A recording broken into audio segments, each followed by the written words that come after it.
to not talk about sellers. Yeah. So if you're selling and you're thinking about selling, now is still a good time to sell. Obviously, vacant properties are a lot easier to move than other ones. So keep that in mind. So if you're selling and you have a vacant property, people are still able to do video walkthroughs. You can get caveats. I know last week we spoke about the COVID-19 rider that was being. Didn't we talk about it? I don't remember. I've been on so many team meetings as of lately. I feel like we spoke about it during our team meeting, but Oh, not. so let's talk about the COVID rider.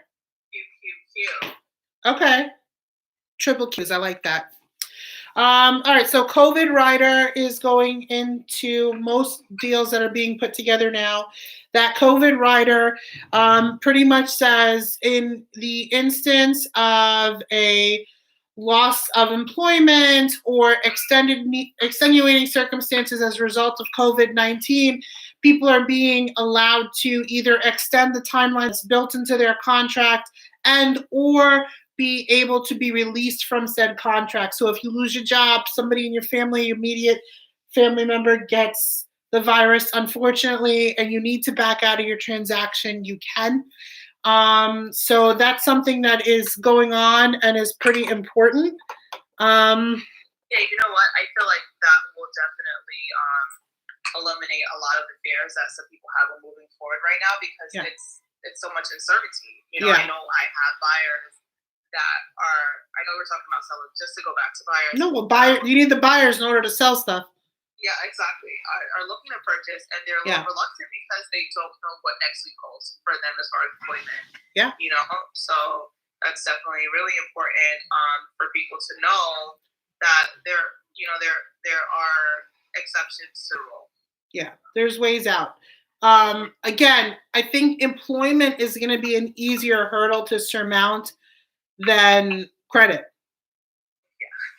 So if you've got to choose between being late on something, if you know, and I hate to say it, but if you know that you're going to be looking to purchase in the next 3 to 5 years, reach out to those creditors, ask them for, a timeline. There's a lot of credit card companies that are not reporting late within the next 90 days, but you do have to let people know. So you do have to let the creditors know. If you're not going to be able to make a payment, then they will waive your fee or they won't report it, but it is important to let them know in that process. So there's a COVID rider that's going on, going into new transactions that are going together, and there's also credit. So if you are thinking about buying in the next 3 to 5 years, then you are probably going to need to be conscious of staying on top of talking to people you owe money to as far as credit card companies or whatever, mortgages. I think that a lot of co-ops will be more lenient and expectant of there to have been furloughs and layoffs, but they're going to still want to see some sort of consistent credit history. So for sellers, if you were considering relocating, I think now is actually a solid time if you are a person that's maybe considering retiring in the next, 3 years. If you were going to retire in the next however many to 5 years, I think that now is a better time because you're going to get that low rate on the purchase, and there's still people purchasing. So I wouldn't wait. I think there's going to be a lot of people that are going to wait. And for sellers, I think what's going to happen is in the third and fourth quarter of the year, we're going to have such an influx of inventory that it's going to force it to be a buyer's market. So that's kind of my quick prediction for today. I think it's like real estate is still a solid time now. If you're an investor, what a great time to buy a multifamily. Yes. You have limited competition. So I think that real estate is in better shape than they're allowing us to be because of the health crisis. But I think once everything clears up, we're not going to see too much of a market swing. I've been on three independent economist calls, one from my board, LIBOR, one from NAR, National Association of Realtors, which I'm a proud director of, and one from my company, Compass. And every single economist has pretty much had the same sort of feedback that we're looking at anywhere between a 3% to 7% worst case scenario price impact, but there's not going to be a recession. As a result of not as a result of real estate anyway. There won't be a real estate driven recession. So I think people need to. Well, that is amazing news. Yeah, I think it's really important to know that. I think this is a blip. There's a lot of people that have had really just suffered, and we've had it hit really close to home in our own real estate family. On our team, one of our team members had COVID. We've had a lot of people that have passed away in our nuclear circles, respectively, and it's a scary, dangerous thing. And it's okay just to kind of wrap up our session with how we started it. It's okay for it to be called what it is. It's scary, but it doesn't need to be paralyzing. Yeah. So I have to say, like, I'm thankful to have somebody like you in my life as a friend, as a coworker. You are such a sage wisdom giver. You're a legitimate old soul, and I think that it's really, really awesome. I love the perspective you bring, and I appreciate having you. And is there anything else we should be chatting about on our last 8 minutes? You know what? I think we kind of touched all bases here. Just to circle back on what we were talking about before. Definitely, we're going to get the hashtag I Stay Home for campaign rolling. Really, really important that we stay home. And I'm sorry for the misinformation earlier, but like we said, it's changing minute to minute. Minute to minute, literally. I open up my email and it's like up-to-date information. Clearly, I didn't read that last one. Gotta get better at reading my emails all the time. You know what, though? Honestly, like, you've got to just say to yourself, what can I do to just keep myself in the know? Hop on as many Zoom calls as possible. Always double check your FAQs. So those fact sheets that come out are only worth the date that's on them. Yeah. So. Because like you said, it's changing. Yeah, it's literally. Yeah, legitimately. So for what I'm using is lirealtor.com. Everything is being sourced through our attorneys that we have for membership. So as a exec for LIBOR, I'm the 2020 secretary. We have a weekly meeting. We're running out a lot of CE. There's a lot of awesome stuff that can go on right now.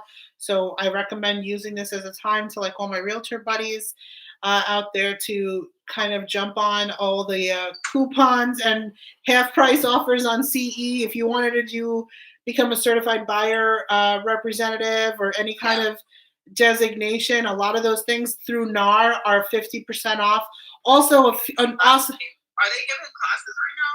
Yeah, a lot of stuff's all online. LIBOR's giving classes, NAR's giving classes, NISAR. So check those out. Also, something to just shout out real quick that I think is important to mention. I lost my train of thought. Oh, yes. NAR, I was on the National Broker to Broker. There was a conference call for the brokers countrywide. And they had a whole thing on the fact that NAR has a telehealth option going on. So even though a lot of realtors don't have conventional insurance, or so if you're like Compass, we have you can join in like a joint policy company wide. So a lot of the real estate offices are doing that, but I don't know how everyone else is handling it. But you can use a telehealth number through NAR. So if your insurance company does not cover telehealth, so teledoc, whatever it is. You can call and use the number that NAR's providing if you have COVID questions or if you're definitely a great resource. Yeah, so I mean, I think people are really coming together. There's been so much change in the pandemic. Oh God, I'm drawing a blank. I'm still upset for my wine. It's on my feet, so the unemployment and the SBA loans and the pandemic unemployment and all that kind of stuff. So that's also changing.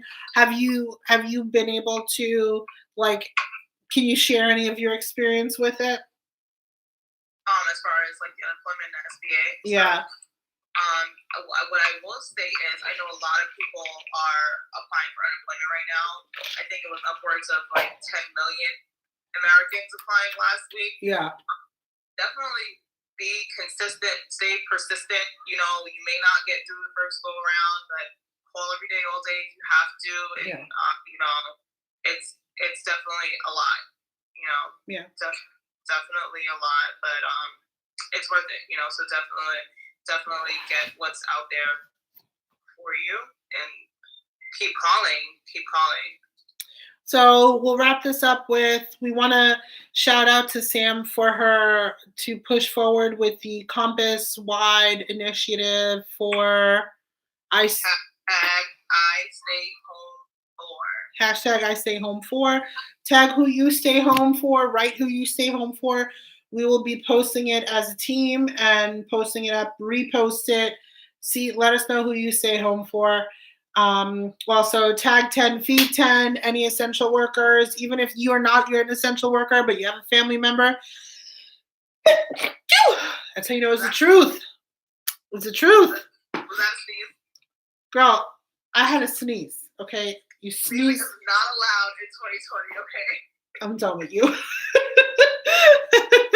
You know, can we just talk about the fact that, like, you can't help but give somebody a nasty look when they cough in a public place? You're like, cover your mouth. It's so bad, and I'm embarrassed because I actually become one of those people.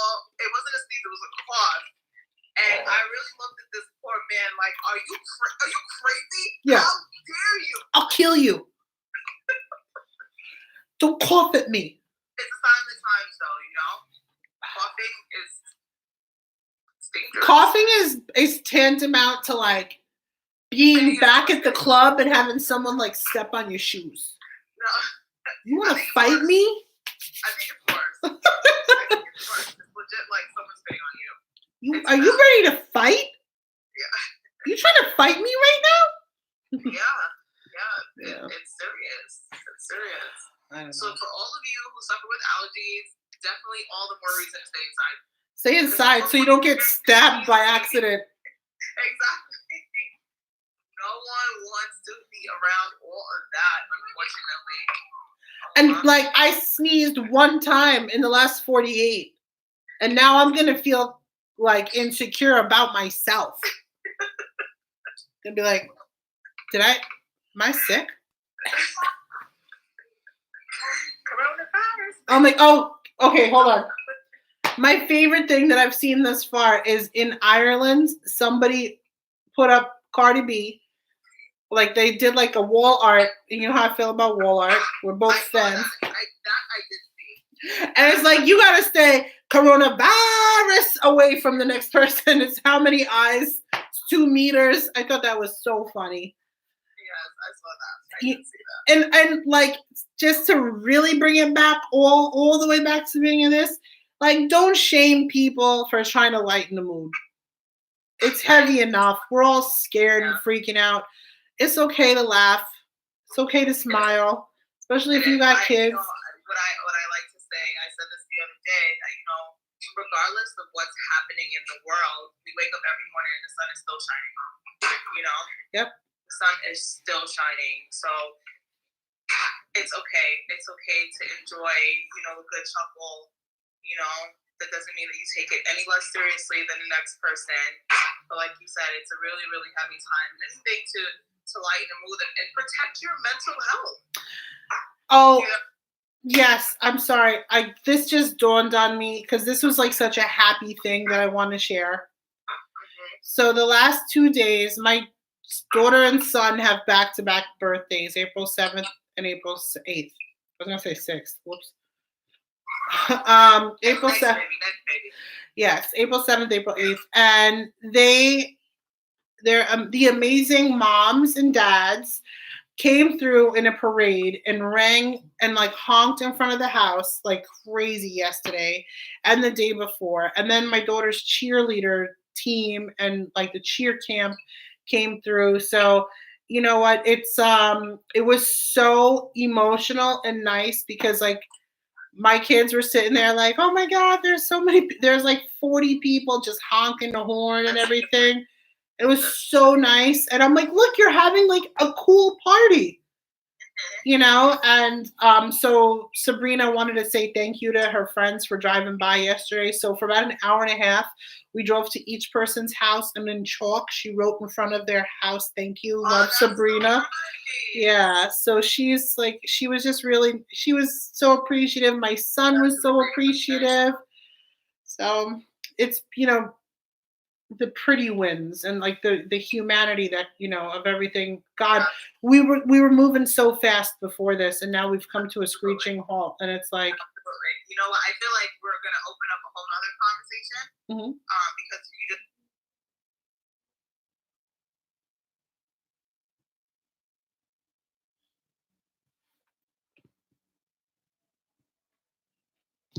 Hold on, y'all.